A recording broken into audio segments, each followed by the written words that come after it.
It is time for Around the 412 with Smitty and Tyler.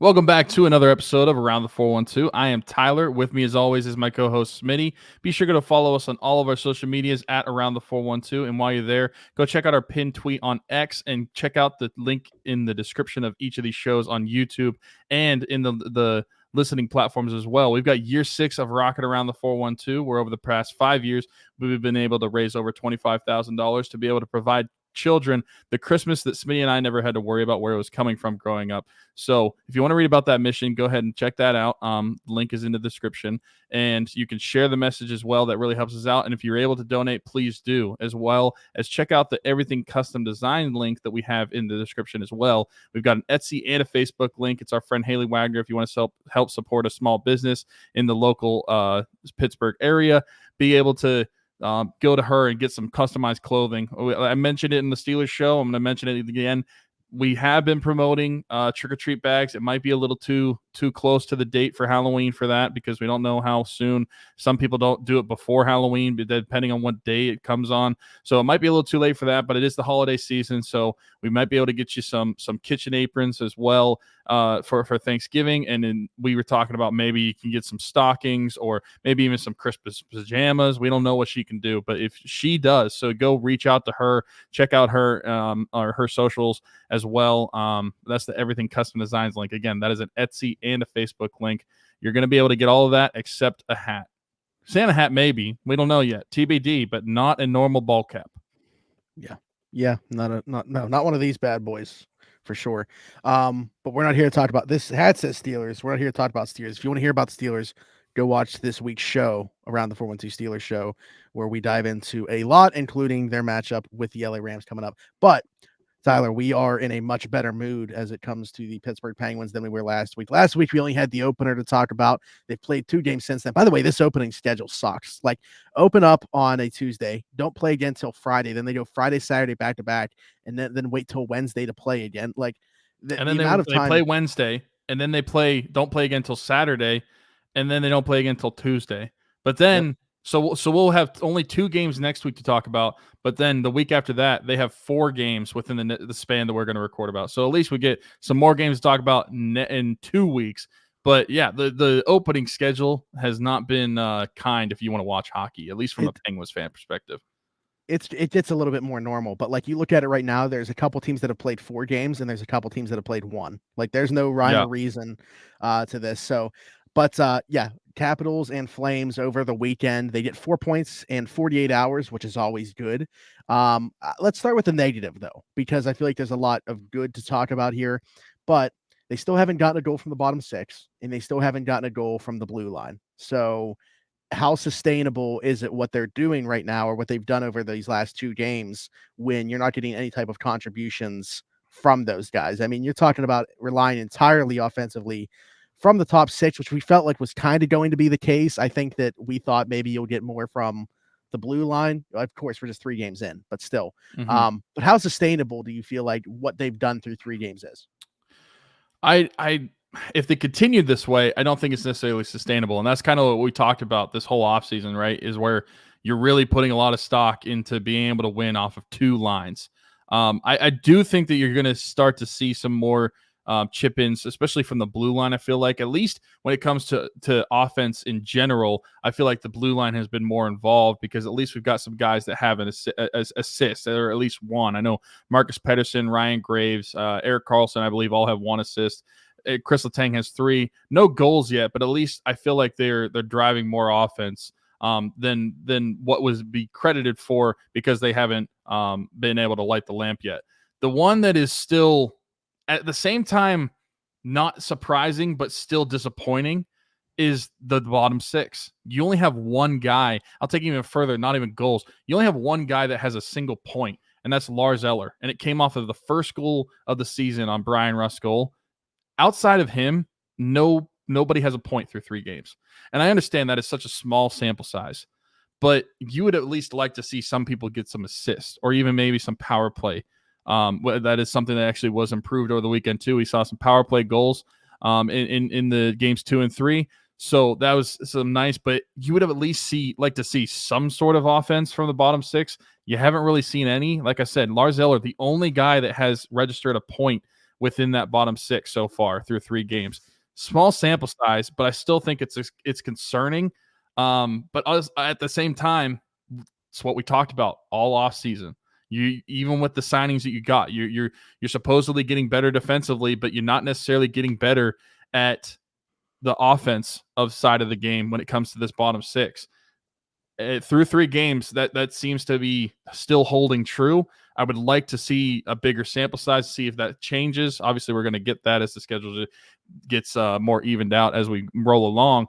But I do think that the defensive side of the defensive side of the game has been better offensively than probably credited for, even though there hasn't been a goal. But I do think there's still a lot to be desired in that bottom 6. Like I said, I can't say it enough. One guy has 1 point. That's it. Yeah. You said defense. Your mind's still on the Steelers show that we just recorded prior to this. I will say one thing that has stood out to me. Sullivan actually touched on this too. I wanted to talk about it, but now people are probably going to think, oh, I'm only bringing it up because of Sullivan saying it. But I had it on here. Kris Letang to me has, and it's just 3 games. I feel like he's taking on, and we expected this with the addition of Erik Karlsson. He's looked more defensive minded than in past years. I think that like he's playing in different situations. They're using him on the penalty kill. And I just feel like in his own end, he seems more, I'm not saying he wasn't like bought into that before, but I think it's a bigger aspect of his game because they're putting more on him in his own end than ever before. And I think he's taken to it. So again, it just goes along with, we've talked about how Kris Letang's game has aged. Now the transition to this, where he's more of a defensive player. And I'm not saying he's not going to do the same things he has offensively throughout his career, but just being more sound in his own end too. I'm really impressed by the way he's looked defensively through 3 games. I am too. I think that's an improvement, and that's something that a lot of people, a lot of unnamed people too, that are going to criticize Letang that they have for years. And I think that with the addition, and I wonder too if it's also not that just the addition of Erik Karlsson, but what about his partner Ryan Graves? I mean, it's a new pairing, something that's new for Kris himself. He's been with Brian Dumoulin for so long that I'm not saying necessarily that because of Ryan Graves he has to be more defensive, but I feel like that could just be a change that brings a new element to the game. That's something that he was so used to for so long and so stable for such a long time that this is just brand new for him.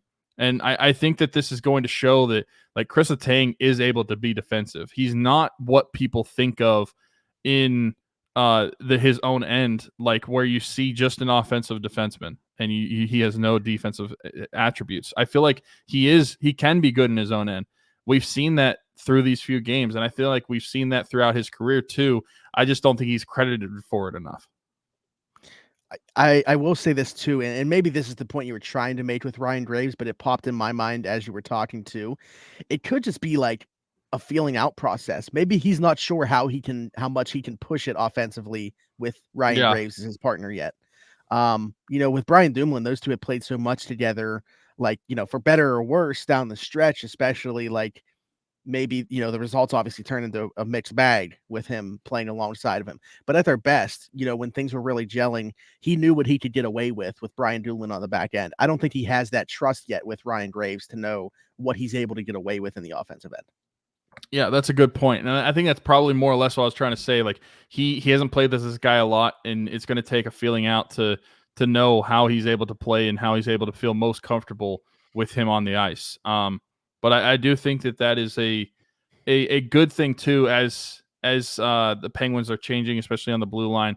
A lot of it has been more defensive. So, and I feel like even Erik Karlsson at times have looked more defensive than what I would have expected of him. I'm not saying he's been great. I still think that he's going to be probably one of the worst defensive defensemen, but at least from the 3-game sample size, he's at least been not as bad in his own as what I've. The goal is for him to like never be down there, right? The goal is for him to always be either transitioning the puck up the ice or spending the time in his offensive zone.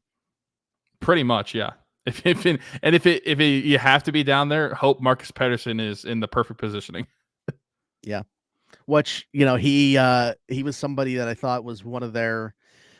He gave up that goal in the opener where he kind of got boxed out in front of the net. He wasn't very good. I thought he's bounced back nicely in the last couple of games. But I mean, I feel like you could say that for most of the guys outside of the bottom six for the way they bounce back. And I will say this. I thought the third line at least was spending time in the offensive zone. I thought that they were even at times early in that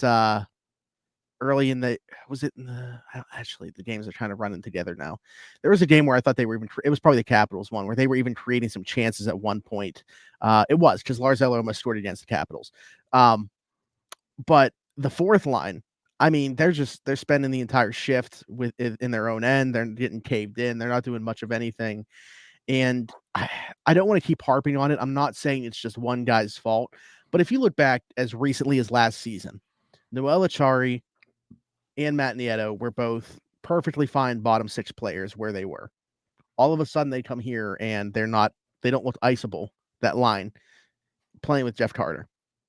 I think there's a common denominator here, and I think that it's at least worth testing out if replacing just him on that fourth line shakes something out. I mean, you have so many guys that are NHL capable, whether it's Vinny Hinostraza, Radim Zahorna, Nylander, Sam Polk. Like, you have so many bodies in the AHL that they brought in. Andreas Janssen. Like, they have so many guys that they signed. Colin White. Like, so many guys in the AHL right now that are bottom six capable.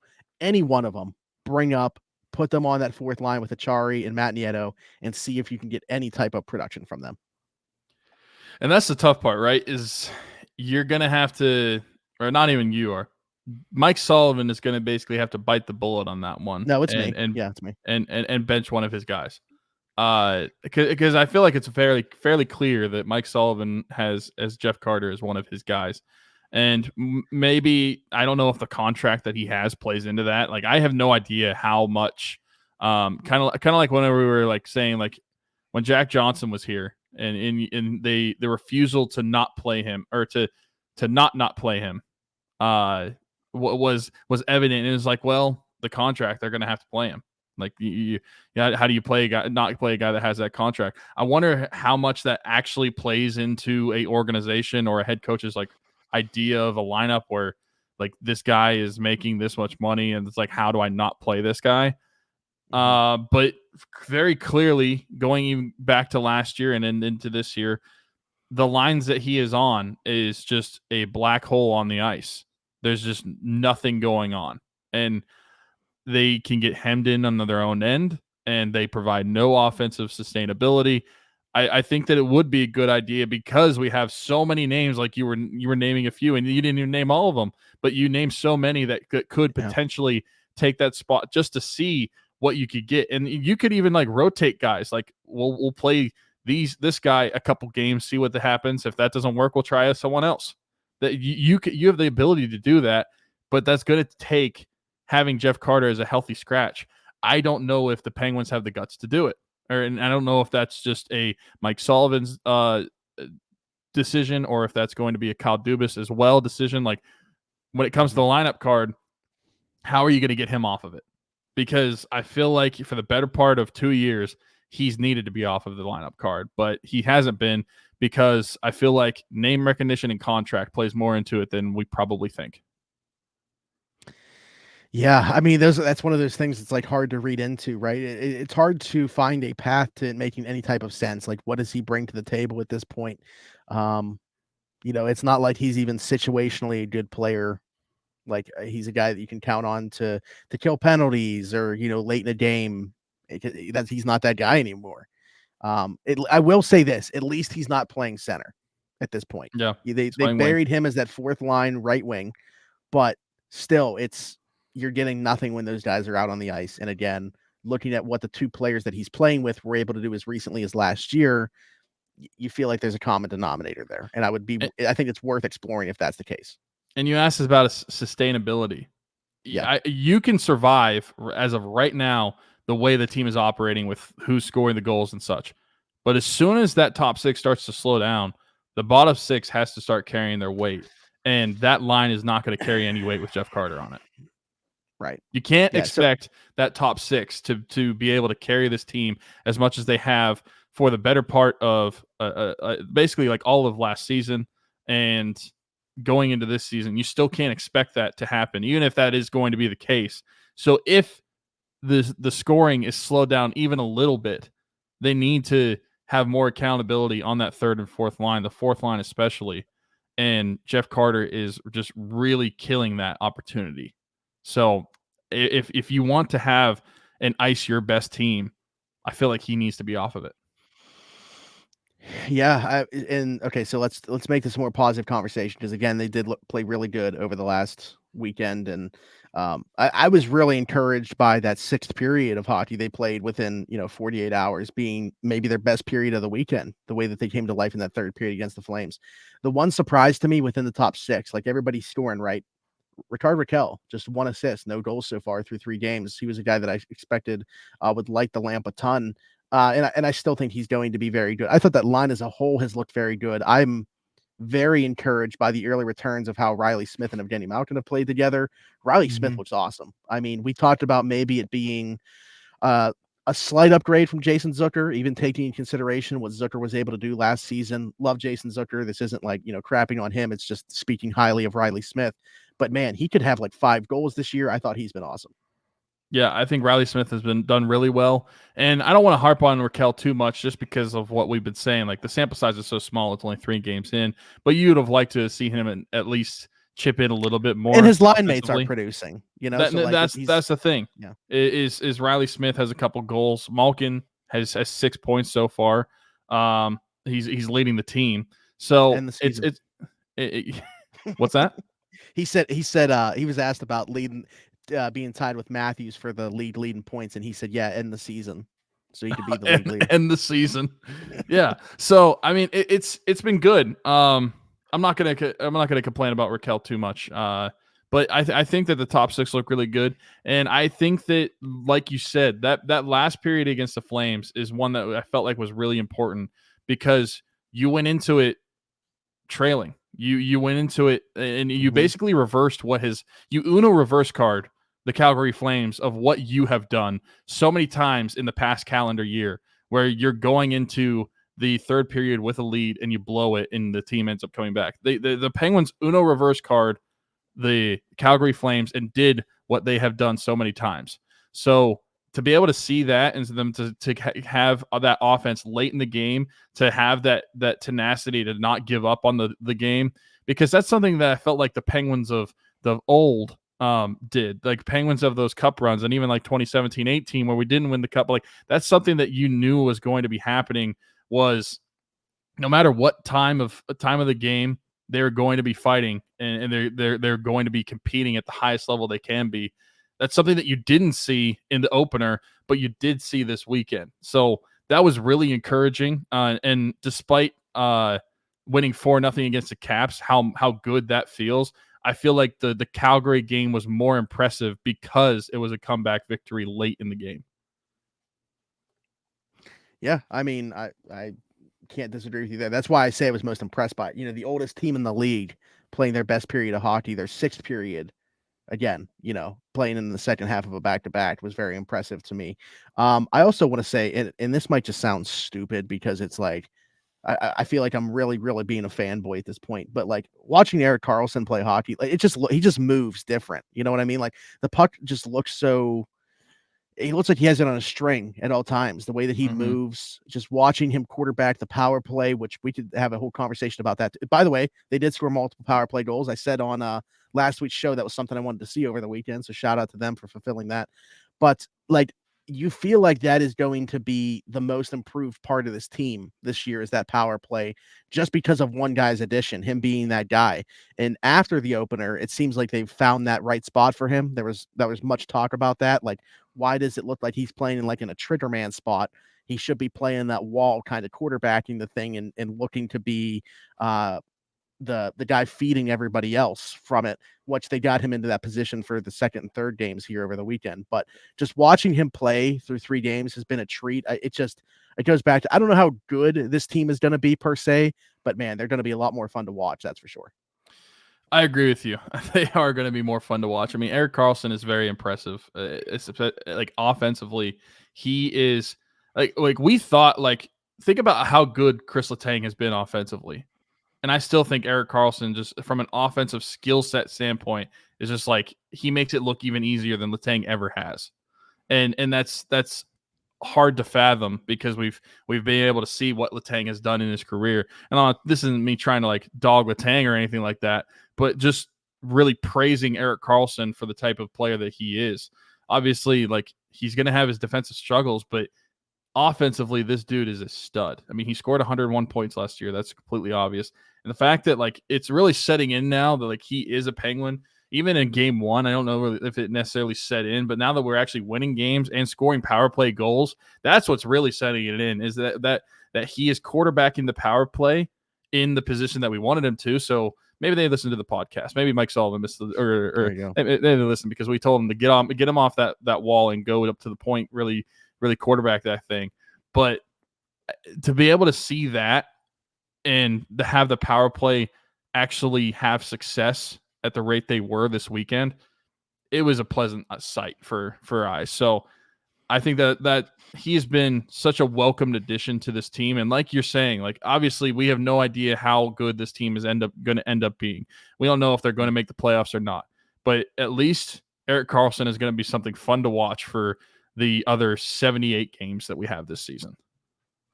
Yeah, I mean, clearly a priority for them, other than just improving the power play, was their transition game. When you get a guy like Reilly Smith, who's so good in transition, and then get a guy like Erik Karlsson who can transition the puck up the ice out of your own zone, I think, again, we're just 3 games into this thing, but those two have both looked very good in the roles that they were brought in to do. So really excited about the early returns on investment there. The last thing I want to talk about, and I don't want to spend too much time on this because it's not our own thing. It's, it's an ESPN poll, basically, or ranking, whatever you want to call it. Yet again, Evgeni Malkin has been left off of a top 100. ESPN's ranking of players going into the 2023-2024 season. Geno not even part of it, and Sid comes in at number 23, one spot behind Carolina Hurricanes player Sebastian Aho, also behind Tim Stützle in Ottawa, they're both very good players, but come on now. Again, don't want to spend too much time on this, but I thought it was worthwhile to bring up. This is just an age thing, right? I mean, for both of these guys, Geno's been disrespected basically his entire career, and I'm sure it has a lot to do with him being second fiddle to Sid basically his entire career. But like, what else could this possibly be? I mean, you look at both these guys, still point per game players. It's hard to even wrap my mind around this being the case. I think this one has to be an age thing because if you just looked at what they did last season, I don't know how both of them aren't top 100 players because, I mean, obviously Sid is in that list, but like, how is Geno not in the top 100 players in the NHL? He's still a point per game player at 37 years old.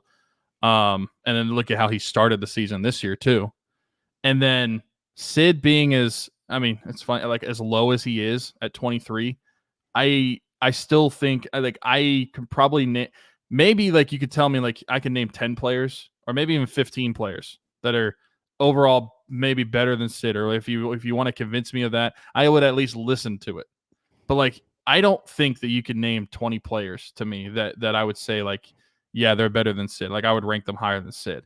And then I can't name 100 players that I would say are better than Geno. I'm sorry. Like is he 101 like that list several years ago? He was Mr. 101 Yep. with the NHL 100. So I just think it's a joke, and this is another reason why ESPN to me isn't going to be really taking hockey that seriously, because when I look at this list, and maybe I'm just being a biased fan, but I just don't know how valid it is whenever you have those two in the positions that they are, with Sid being at 23 and then Geno not even being on the list. Again, very, very hard to fathom the idea of him not being within the. I mean, where would trying to take the blinders off the hometown bias that we have? I feel like we do a pretty good job at that. About what range do you think that Geno is in at this point in his career in terms of current players in the NHL? I mean, I would be shocked. Like if this was a valid list, I think that he would probably be within the like the 70-80 range, like 70s to 80s, like because there's a lot of good players, and especially when you not only include forwards, but you're including defensemen and you're including goalies. Like you have to look at the game as a whole. And I said whenever the list came out several years ago, the NHL Top 100, that I said that not only is Geno a top 100 player, he's a top like 40 to 50 player ever, and he's a top 15 to 20 center of all time. But this isn't the case. This is just a 2023 ranking. So when I got to look at that, I would say probably like somewhere in like the 70 range for me. Here's the thing for me, and this is of course going back to last season, but that's obviously the most recent full season we have to look at here. There were 28 players in the NHL that were point per game players. He was one of them. That's of course not including like obviously defensemen that are really good defensively aren't going to be in there. Also goaltenders aren't going to be in there. So yeah, I mean, if you're talking, that to me would be like the floor of where I would say I think you can start having the conversation anywhere within like the 40 to 50 range. I would have him probably within that like that 50-ish at this point. But like to me, he's still like a tier 3-ish center. Yeah, like, I mean, maybe I'm overvaluing how many good players there are in the NHL. Man, like in my head, it's tough because I'm thinking about how offensive like how skilled the league is now, how offensive it is. I just maybe I'm putting Geno too low because of my bias towards the game, not necessarily my bias towards Geno himself. Like I feel like there's just a lot more talent than there was in the NHL. So maybe he should be higher than what I said, and he probably should be. But he definitely needs to be on the list. That's the main thing, and it's just completely dumb that he's not, and the list is invalid because of it. Yeah, I mean, it's the 4-letter network talking about hockey. The only Who was number one, by the way? Was it McDavid? I'm assuming it was McDavid. Yeah, I mean, I would have to. Yeah, Connor Bedard was like 88 or something like that. Yeah. Which I don't. How do you feel about that one? It's all based off hype, right? I mean, he's played what, 2 games, 3 games at most right now. I think they're actually one of the ones that played 4.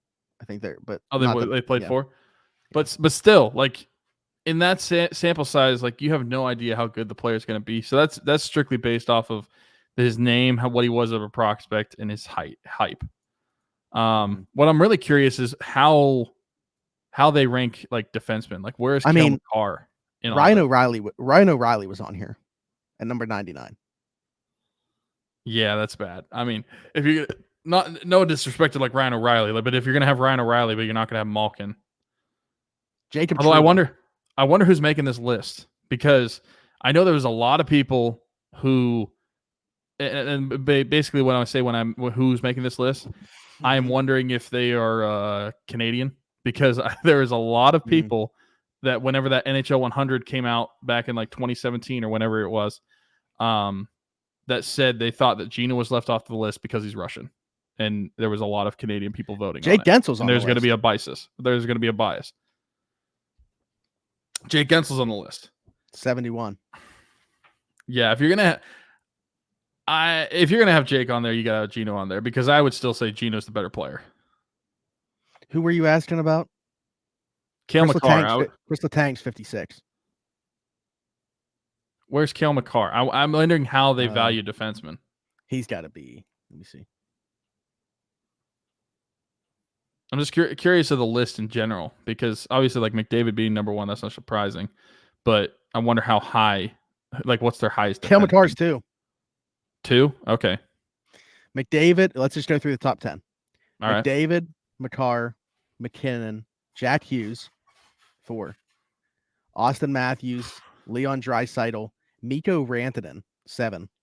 Nikita Kucherov, Jack Eichel, David Pastrnak.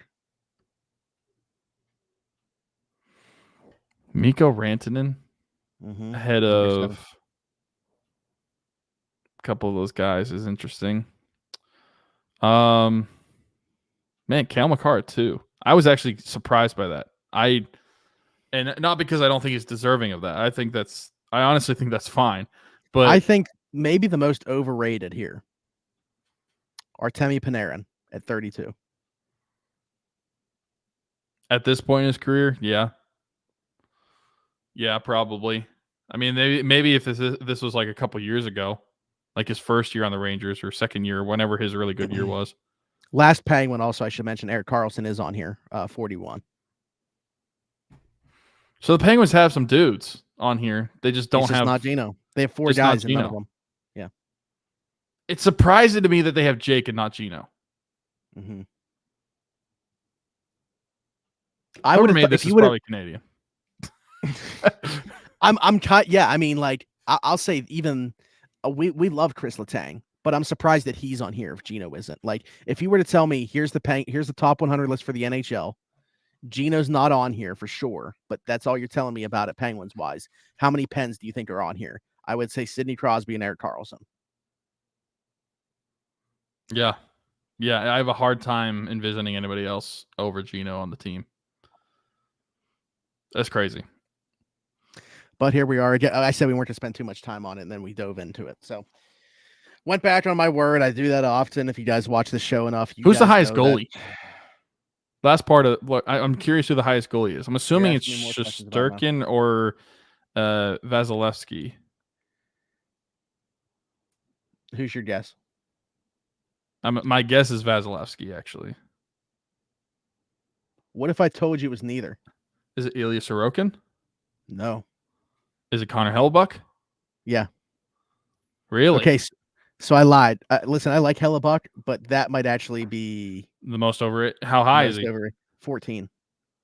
Yeah, no. I mean, one, he's the first goalie, but that high? Nah. Yeah, I missed that totally when I went through this the first time. I mean, I would take Vasilevsky over him.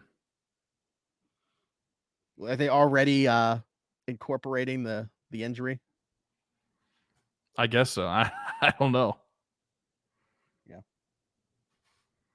All right. Anything else? Nope. Like I said, we only have the 2 games to talk about next week when we record. The Penguins are going to be taking on the St. Louis Blues the day that this comes out, actually. So you might be listening to this after the Penguins have played the Blues. They have the Red Wings first. Or they have the Red Blues Wings. is Saturday. Right. Yeah. The Blues are Saturday. The Red Wings are tomorrow or today, depending on when you're listening to this. Or it was yesterday. But this is going to come out the day that they are playing the Red Wings. They play the Blues on Saturday. We'll be recording on Monday next week because the Penguins play the Dallas Stars on Tuesday. So only 2 games to talk about next week, but then after that, we'll have 4 games to talk about, and we'll be right in the thick of it. That's what we want. Yeah, we'll have a little bit more structure, like normal structure for the NHL season here. These first couple of weeks are always, I feel like, weird. I mean, look at like the Blackhawks, Connor Bedard playing his first 6 games on the road before he plays a home game. Like the scheduling is just really odd to open the season. So, but as Tyler mentioned at the beginning of the show, be sure to check out Rockin' Around the 412. We are in year 6 of our yearly Christmas mission. First 5 years of doing so, we've raised over $25,000. Every single penny that you guys donate goes directly to providing Christmas for kids in the 724 and 412 area codes. Tyler and I never had to worry about where Christmas was coming from, so we started a Christmas mission kind of to provide that same type of thing. At least for one day to bring some normalcy into these children's lives and give them the Christmas that they deserve. We also get a $100 gift card for the families so they provide a holiday meal. Again, just trying to make it as normal as possible for the holiday season for these families that are in different circumstances than Tyler and I ever had to worry about growing up. So donate to the cause. The GoFundMe link is in the description. The full mission will be right there as well. If you do donate, you'll be eligible to win some prizes. So far, we know we're going to be giving away Penguin tickets, an Erik Karlsson jersey, and a Joey Porter Jr. jersey. There will be more stuff added as time goes on. And also, as of last year, this year, every year going forward, we're going to continue to partner up with the East Rochester Salvation Army, their angel tree that they do every year at Christmas in the name of our late friend Dalton Keene, along with his girlfriend Kaylee, their daughter Isla. Last year, we started doing this. We adopted 15 children off that angel tree, so we're going to continue doing it going forward. Kaylee's already got 5 kids accounted for, thanks to people that she's gotten to donate. So huge shout out to her. She's been awesome. And I can't stress this enough, how tough the holiday season can be for people in Kaylee's circumstances, and that this whole Christmas mission is really centered around that and those types of families and people that are out there and providing them with a Christmas that they deserve to have in very tough circumstances. So do that. And also our friend Haley Wagner, Everything Custom Designs, the links to her Facebook and Etsy will be down below. Get a custom shirt, hoodie, whether it's long sleeve, short sleeve, she can do it. She can do a lot of different things. What she can't do is hats. So message her and ask her if she can do a hat for you. Send me a screenshot and I will give you a shout out on the show if you do that. So be sure to do that and bother her. But other than that, I think that wraps it up. Go check out another video, which should be popping up on your screen here as we wrap up this show. For Tyler, for Smitty, this has been the Around the 412 Penguin Show, and we'll see you guys next time.